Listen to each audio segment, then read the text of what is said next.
ناظم سکندر کا چہرہ اور اس کے چہرے کے پس منظر میں ہاشا کے بھائی عدیل کا چہرہ بار بار اس کی نگاہوں میں آ جاتا تھا۔ غصے میں سرخ، دھمکیاں دیتے ہوئے چہرے، پھنکارتی ہوئی آوازیں۔ اس کا دماغ کھولنے لگا۔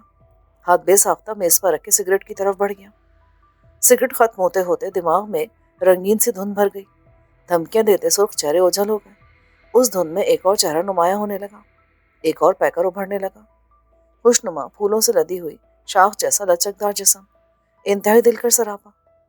اس کی گھنپٹیوں میں جوان خون ٹھوکریں مارنے لگا۔